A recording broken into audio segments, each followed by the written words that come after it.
Assalamualaikum warahmatullahi wabarakatuh.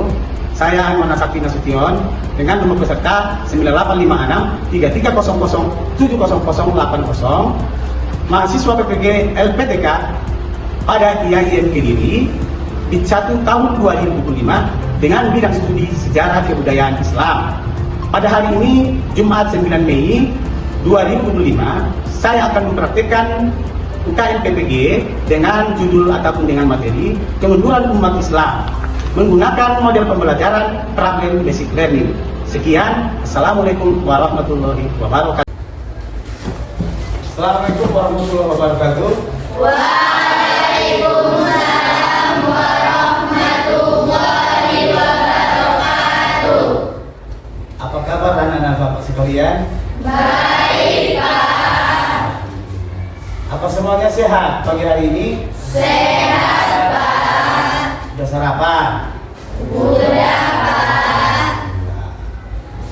Sebelum kita mulai mata pelajaran kita pada pagi hari ini, seperti biasa kita berdoa dulu. Apa itu gunanya? Supaya kita nanti berkah untuk mendapatkan itu. Mana ketua kelas? Baik, ketua kelas silakan pimpin doanya. Sebelum belajar, marilah kita berdoa. Doa dimulai.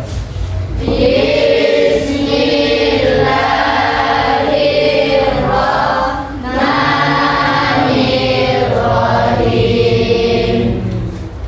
Rabbi shrah li sadri wa yassir li amri wahlul 'uqdatam min lisani yafqahul qawli.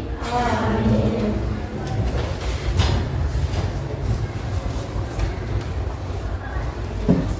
Baik, anak-anak Bapak sekalian, sebelum kita mulai pelajaran kita, alangkah bagusnya kita berselawat dulu, seraya kita mengharapkan syafaatnya, terlebih-lebih nanti dia melahirkan. Untuk pagi hari ini, Bapak ambil salawatnya, yaitu salawat Jibril. Nanti Bapak pandu, setelah Bapak pandu nanti silahkan diikuti bersama ya. Ya. Sallallahu Ala Muhammad sallallahu alaihi wasallam. Sallallahu ala Muhammad sallallahu alaihi wasallam. Anta samsun, anta baharun, anta nurun Bapak nuri, anta istiru agami,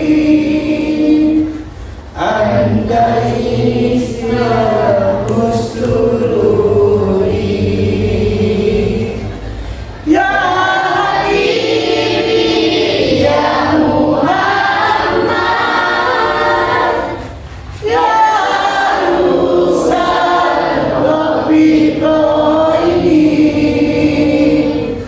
ya Muhammad, ya Mumajjah, ya Imaman Ibrataini. Amin. Semoga kelak kita mendapatkan sifat. Selanjutnya, sebelum kita mulai mata pelajaran kita pagi hari ini, tak lupa juga kita menyanyikan satu lagu wajib nasional. Supaya apa itu? Supaya kita lebih cinta kepada tanah air kita sendiri. Untuk kali ini, lagu wajib yang akan kita pandu adalah yang kita pakai adalah Garuda Pancasila. Seperti biasa, Bapak pandu duluan, nanti diikuti bersama, oke? Garuda Pancasila, akulah pendukungmu, patriot proklamasi, sedia berkorban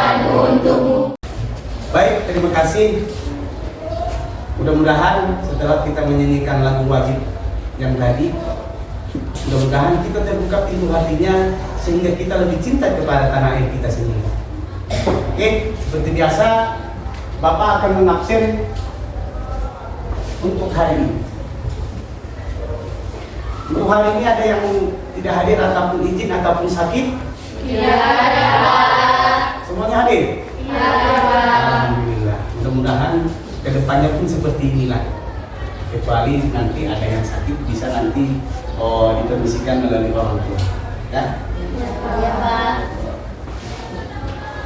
Baik, untuk materi kita pada pagi hari ini yaitu kemunduran umat Islam. Nah, seperti yang ada di tampilan yang di depan. Adapun tujuan pembelajaran untuk pagi hari ini, peserta didik mampu mengidentifikasikan faktor-faktor apa saja penyebab daripada kemunduran umat Islam itu. Apa saja faktor-faktornya nanti kita akan bahas kembali. Ya. Namun sebelum itu, Bapak hanya ingin mengingatkan kembali, mengulang kembali mata pelajaran yang semalam, yaitu apa sih? Kapan sih umat Islam itu mengalami masa kejayaannya, masa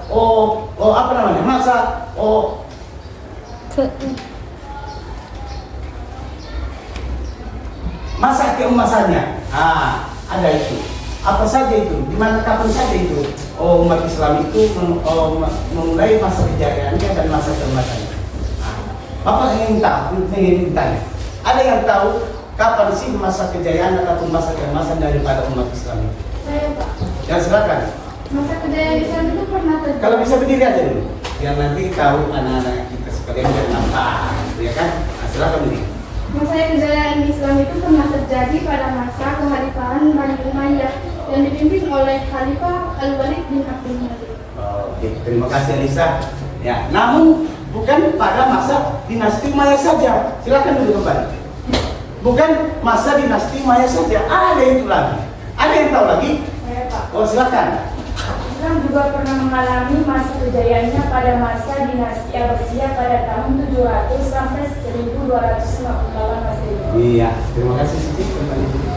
Ya, masa keemasan daripada umat Islam ada dua dinasti. Yang pertama dinasti Umayyah dan yang kedua dinasti Abbasiyah. Disinilah masa-masa kejayaan daripada umat Islam itu. Ya, baik itu di segi pendidikan, baik itu di segi astronomi, baik itu di segi ilmu kedokteran. Disinilah masa kejayaan daripada umat Islam. Baik, Bapak lanjut untuk materi kita langsung saja, yaitu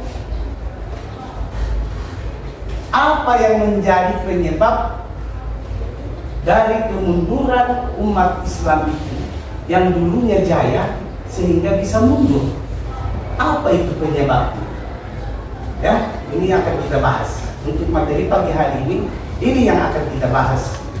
Materi tentang kemunduran daripada umat Islam yang dulunya kita tahu zaman-zaman dulu dinasti Umayyah, dinasti Abbasiyah, Islam itu jaya, emas.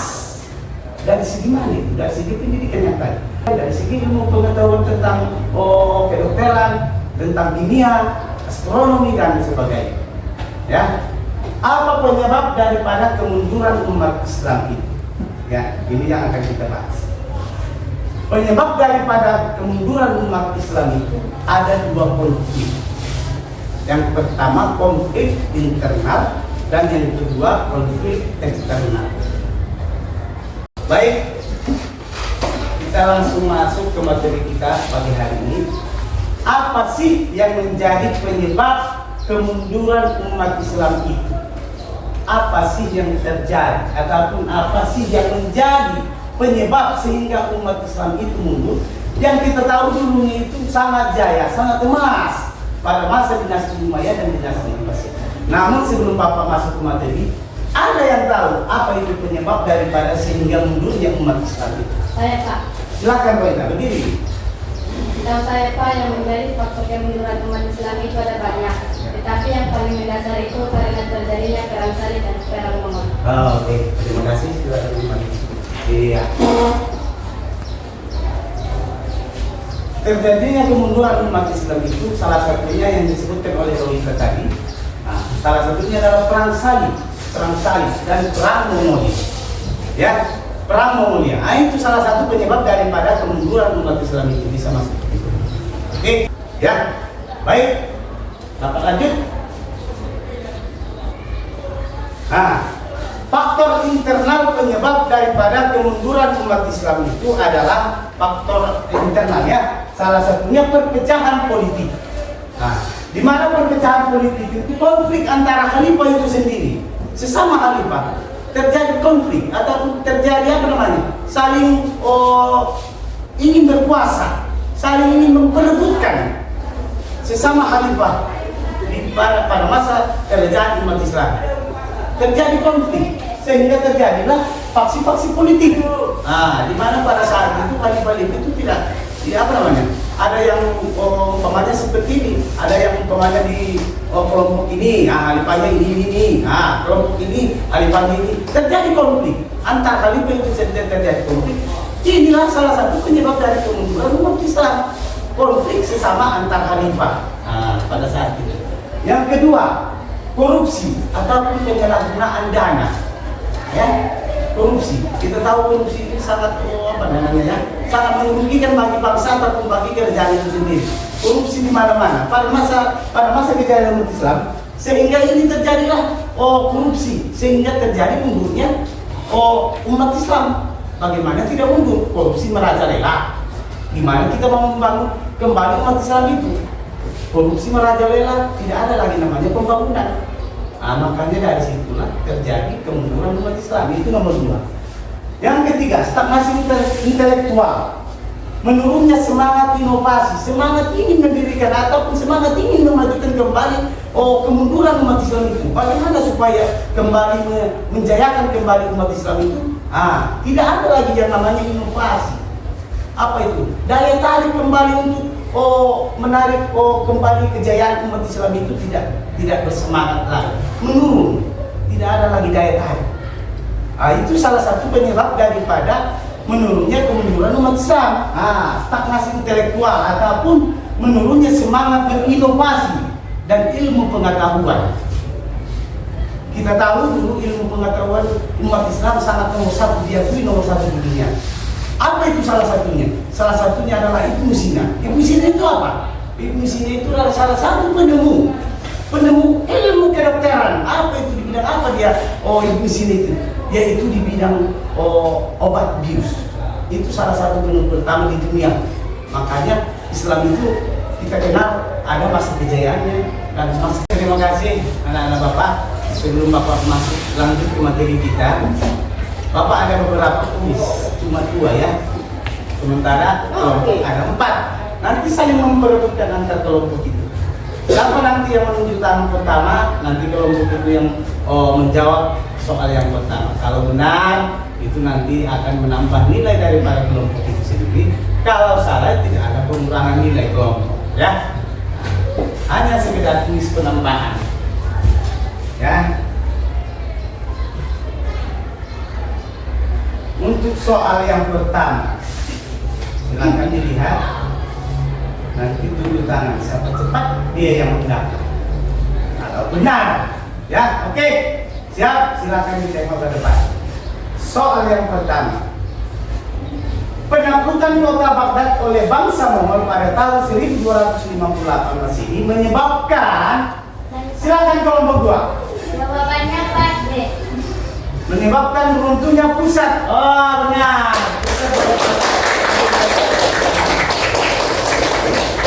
Pertanyaan yang kedua, salah satu penyebab utama kemunduran umat Islam pada masa setelah keemasan adalah, silakan kelompok 3. Jawabannya adalah C, Pak. C. Melemahnya. Benar. Itu ya, itu 2 kuis, cukup 2 kuis kita untuk hari ini saja. Ya, tadi kelompok 1, kelompok 2 dan kelompok 3 sudah menjawab dengan benar. Ya, itu. Kita kembali ke materi kita pagi hari ini. Itu tadi ada 2 faktor penyebab daripada kemunduran umat Islam. Itu faktor internal dan faktor eksternal. Kemunduran ekonomi, ya, kemunduran ekonomi salah satu penghambat daripada kemajuan daripada umat Islam ini. Kemunduran ekonomi ada 3 faktor, 3 penyebab kenapa itu mundur ekonomi daripada umat Islam pada masa itu. Yang pertama, krisis perdagangan. Jalur perdagangan berkurang aksesnya. Ini tadi yang faktor eksternal itu yang kita bahas tadi. Jalur perdagangan umat Islam itu sudah berkurang aksesnya ataupun wilayahnya. Kenapa itu bisa berkurang? Karena bangsa Barat ataupun bangsa Eropa sudah menguasai daripada wilayah-wilayah strategis umat Islam, sehingga terjadilah kemunduran ekonomi umat Islam pada saat itu. Ya, jalur perdagangan umat Islam sudah dibatasi. Umpamanya seperti contoh, di mana itu umat Islam pusat perdagangannya, salah satunya adalah kota Baghdad. Ya, umat Islam itu tidak bisa berakses ke sana. Kenapa? Karena kita tahu bangsa Eropa dan bangsa Arab sudah mengunci daripada wilayah daripada umat Islam pada saat itu. Yang kedua, penurunan produksi. Industri dan pertanian melemah. Ya, industri dan pertanian melemah. Pada saat itu, bangsa Barat dan bangsa Eropa atau bangsa Eropa sudah menguasai daripada industri dan pertanian. Orang itu sudah menguasai pertanian daripada umat Islam sudah dikuasai. Kenapa bisa dikuasai? Karena itu tadi wilayah-wilayah strategis daripada umat Islam itu sudah dicakup ataupun sudah dipegang bangsa Barat dan bangsa Eropa. Makanya pertanian dan perindustrian pada saat itu melemah. Kenapa itu melemah? Karena wilayahnya sudah dikuasai daripada bangsa Barat dan bangsa Eropa. Baik, untuk menguji ilmu pengetahuan ataupun yang sudah Bapak jabarkan tadi untuk menguji, Bapak akan membagikan LKPD, lembar kerja. Nanti silakan dijawab per kelompok dan nanti akan dipresentasikan oleh kelompok masing-masing walaupun hanya sekedar perwakilan saja, satu orang masing-masing. Ya, LKPD Bapak bagi. Silakan dijawab bersama kelompok masing-masing. Kelompok Pak. 3.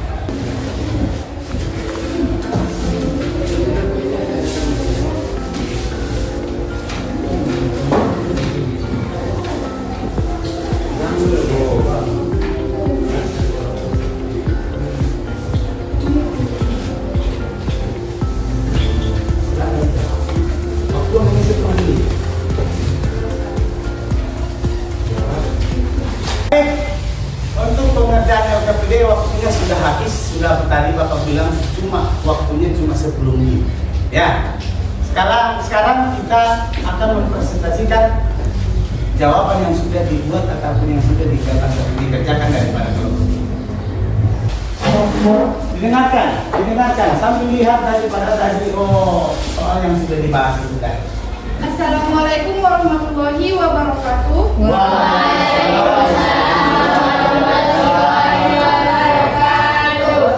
Saya selaku perwakilan dari kelompok 2 akan mempresentasikan hasil diskusi kami. Yang pertama, faktor internal. Bagaimana peran kepemimpinan Islam terhadap lemahnya dunia Islam sehingga mempengaruhi kemunduran umat Islam? Jawabannya, yang pertama, banyak pemimpin Islam yang tidak visioner dalam menjabat. Yang kedua, banyak pemimpin Islam yang korupsi dan menyalahgunakan anggaran. Yang ketiga, banyak pemimpin Islam yang mengalami perpecahan dalam politiknya. Pertanyaan yang kedua, faktor penyebab utama kemunduran umat Islam. Yang pertama, invasi asing. Kedua, pengaruh kolonialisme. Dan yang ketiga, perdagangan terhambat. Pertanyaan yang ketiga, bagaimana perpecahan internal baik secara politik, agama maupun sosial menghambat kemajuan umat Islam? Jawabannya dari segi politik sangat berpengaruh terhadap perkembangan suatu wilayah. Politik memegang peranan penting terhadap kemajuan suatu wilayah. Dari segi agama juga sangat berpengaruh karena akan membentuk karakter yang baik. Dari segi sosial ini hal yang sangat krusial karena akan berkaitan dengan masyarakat, sehingga di sini harus baik dahulu seluruh masyarakatnya, baru wilayahnya juga akan maju. Mungkin cukup sekian presentasi dari saya. Saya akhiri dengan wassalamualaikum warahmatullahi wabarakatuh. Waalaikumsalam. Tepuk tangan untuk kelompok. Baik, untuk materi kita pagi hari ini mungkin sudah clear ataupun sudah selesai. Maka untuk itu dapat kita simpulkan bagaimana arah ataupun masa depan umat Islam itu setelah kita tadi sudah menjabarkan ataupun sudah melihat kondisi pada saat itu umat Islam. Bagaimana kita mau mengedepankan kembali, menjayakan kembali umat Islam itu? Ada 4. Yang pertama, revitalisasi pendidikan. Kita kembangkan kembali pendidikan itu. Karena kita tahu itu pendidikan itu adalah nomor 1 untuk kehidupan kita sehari-hari. Yang kedua adalah penguatan ekonomi. Kita kuatkan kembali ekonomi. Di mana kita tahu pada saat itu umat Islam kalau masalah ekonomi itu nomor 1 di dunia. Yang ketiga, inovasi budaya. Ciptakan kembali budaya-budaya Islam yang bernuansakan Islam itu melalui pedoman hidup kita itu melalui Al-Quran. Yang keempat adalah solidaritas umat. Saat kita satukan kembali umat Islam ini, jangan kita mau dipecah belah oleh bangsa Barat ataupun bangsa luar ataupun bangsa Eropa. Itu untuk masa depan umat Islam. Ada 4, revitalisasi pendidikan. Yang kedua, penguatan ekonomi. Yang ketiga, inovasi budaya. Dan yang keempat adalah solidaritas umat. Oke, mungkin untuk pelajaran kita pagi hari ini ataupun minggu ini cukup sampai di sini. Kita lanjutkan minggu depan dengan materi ataupun judul yang baru ataupun topik yang baru. Untuk selanjutnya, Bapak akan memberikan kalian tugas sampai 15 soal. Silakan nanti dilihat buku di SP, buku paket yang ada di SKI. Itu halaman nomor 213 sampai 15 soal. Silakan dijawab di rumah. Nanti silakan dikumpulkan minggu depan. Pada waktu kita pelajaran depan, silakan nanti dikumpulkan. Itu cukup sampai nomor 1 sampai nomor 15, ya, dikerjakan di rumah. Demikian saja, Bapak Sudai dengan salam. Assalamualaikum warahmatullahi wabarakatuh. Waalaikumsalam warahmatullahi wabarakatuh.